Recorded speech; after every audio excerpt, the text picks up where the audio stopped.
भाई छोड़िए, पत्नी छोड़िए, पिता छोड़िए, माता छोड़िए, शत्रु भी कैसा भाई। इस कहानी का तो विलेन भी कितना खूबसूरत है, कितना कमाल का विलेन है। उत्तम कुल पुलस्त मुनि नाती,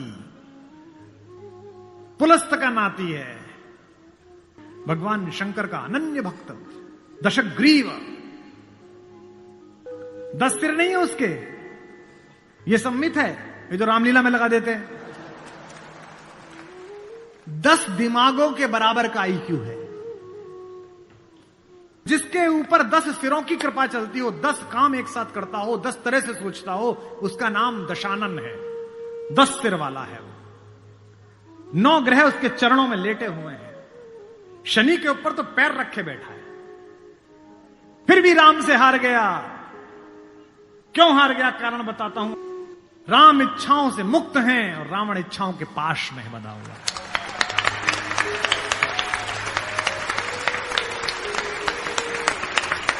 फिर जागना कि रावण मनुष्यों पर राज्य करता है, राम मनुष्यता पर राज्य करते हैं।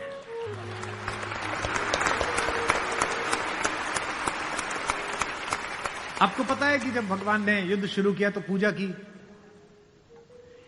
राम ने कहा जामवंत से, जामवंत सबसे सीनियर हैं, वो भी ब्रह्मा जी के पोते हैं, रावण के दादाजी के दोस्त हैं, पुलस्थ मुनि के नाना के।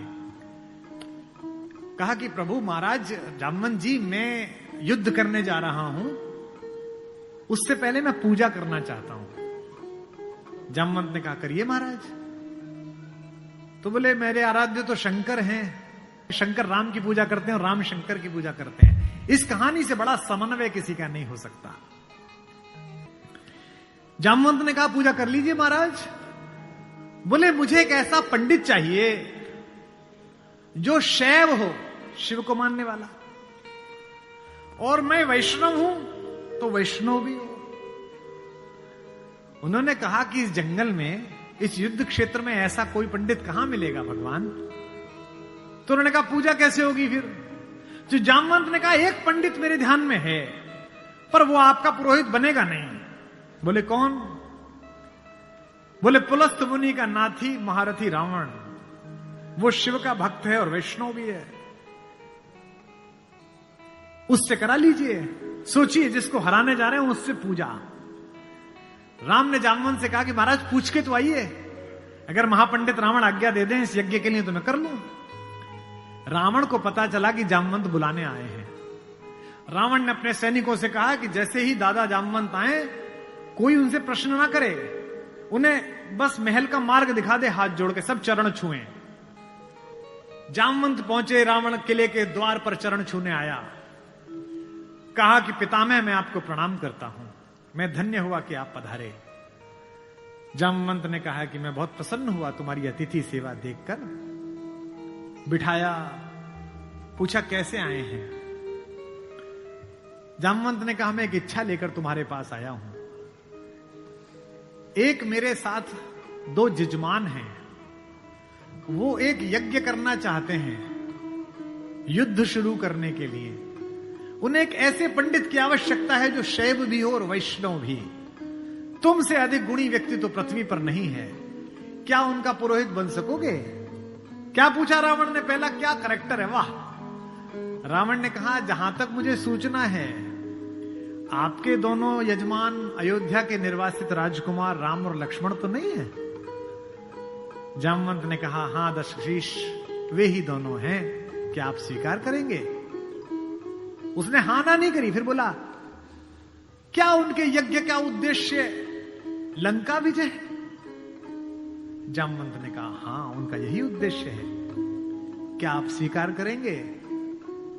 उसने कहा मैं तो जिज्ञासा के लिए पूछ रहा था, अन्यथा द्वार पर आकर किसी पंडित से कोई यज्ञ के लिए कहे, अस्वीकार करना उसका धर्म ही नहीं है। मैं आपके साथ चलूंगा और उनका यज्ञ कराऊंगा।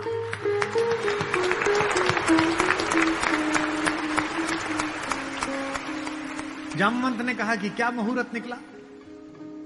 उसने नवग्रहों को बुलाया, बोले इधर बैठ, तू इधर बैठ, तू इधर बैठ। वो तो अपने ही हाथ में था, तू मिनिस्टर ऑफ स्टेट, तू फुल कैबिनेट। बता कितने बजे? बोले जी सुबह 5:30 बजे ब्रह्म मुहूर्त में, जिसमें हम पैदा हुए। तो उसने कहा ठीक है, 5:30 बजे का मुहूर्त निकला, मैं 5 बजे आ जाऊंगा। जामवंत ने कहा आचार्य हो गया अब तो रावण, आचार्य पूजा के लिए क्या व्यवस्था करनी है, क्या सामग्री लाऊं? उसने कहा आपके यजमान, मेरे यजमान जंगल में हैं, अगर यजमान के पास पूजन सामग्री ना हो तो पंडित का धर्म बनता है कि वो पूजन सामग्री लेके आए, तो मैं लेके आऊंगा।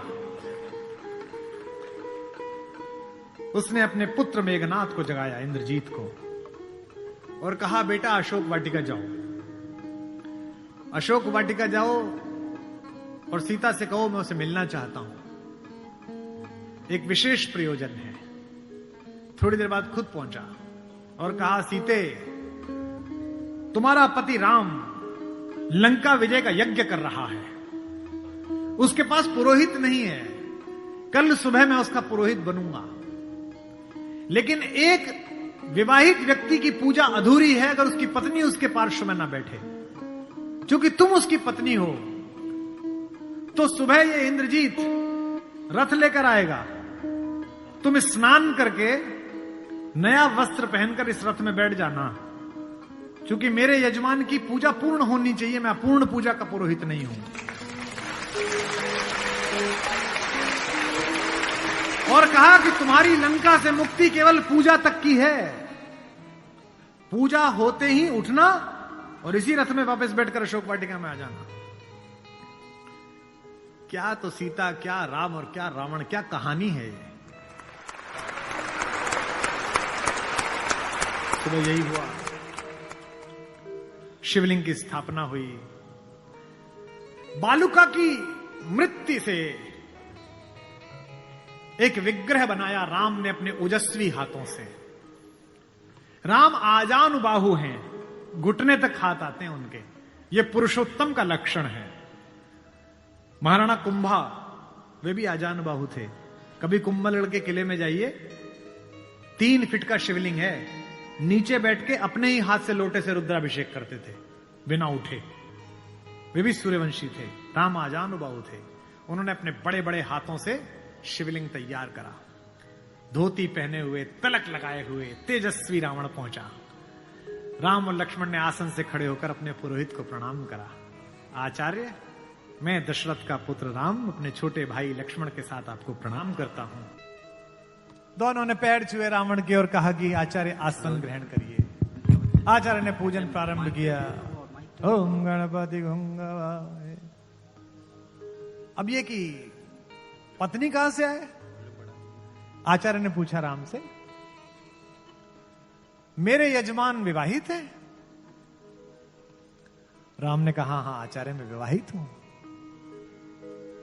अपनी धर्म पत्नी से कहिए कि वो आपके पार्श्व में आकर बैठे। राम ने कहा आचार्य मेरी धर्म पत्नी मेरे साथ नहीं है। तो जामवंत ने कहा आचार्य पूजा कैसे होगी? बोले पितामह मैंने आपसे कहा था कि किसी यजमान के पास अगर सामग्री किसी भी तरह की पूरी ना हो, कोई व्यवस्था पूरी ना हो, तो आचार्य का धर्म है कि वो पूरी व्यवस्था बना के लाए। बेटा इंद्रजीत, यजमान की पत्नी को उनके पार्श्व में स्थापित करो। अपहरण गई हुई मां हमारी जगत जननी भारतेश्वरी पार्श्व में बैठी। पूजन प्रारंभ हुआ, सारी अर्चना हुई और पूजन के बाद रावण ने कहा कि मैं आप दोनों यजमानों को आशीर्वाद देता हूं कि आप दोनों जिस संकल्प के कारण ये पूजा कर रहे हैं, आज सारे देवता उपस्थित होकर आपके संकल्प को पूर्ण करें। मैं आशीर्वाद देता हूं। हमारे गांव में गीत गाया जाता था, बना पुरोहित रामचंद्र का जय का वर दे आया। जब चलने लगे तो राम ने पूछा, बोले आचार्य दक्षिणा? तो आचार्य हंसा। बोला त्रैलोक्य की संपदा आपके आचार्य के पास है, कुबेर का रथ आपके आचार्य के पास है, ऐसे में मेरा वनवासी मुझे क्या दक्षिणा देगा मेरा यजमान? तो राम ने कहा कि मैं रघुवंशी हूं, दक्षिणा के बिना पूजा कराना मेरे लिए निष्फल हो जाएगा, आप दक्षिणा तो मांगिए। तो रावण ने कहा कि मैं आपसे समय पर दक्षिणा मांग लूंगा। राम ने कहा उस समय में देने योग्य बचा या ना बचा? आचार्य बता तो दीजिए कि दक्षिणा क्या है। आचार्य ने दक्षिणा मांगी, उस पर रावण को भी राम की तरफ से प्रेम भेजा जा सकता है। आचार्य ने कहा मेरी दक्षिणा यही है कि आचार्य का जब अंतिम समय आए तब दोनों यजमान मेरे सामने उपस्थित रहें। एक अंतर समझ लेना राम और रावण में। आप ढूंढना आपके अंदर रावण है कि राम है।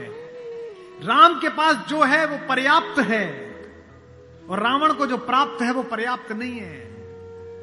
रावण के पास पंचकन्याओं में पूजित हमारे मेरठ की पंचकन्याओं में सबसे सुंदर स्त्री मंदोदरी जैसी सती मां उनकी पत्नी है, लेकिन उसके बाद भी जंगल में घूमते हुए एक तपस्वी की वलकल पहने हुए युवती को अपनी रानी बनाना चाहता है।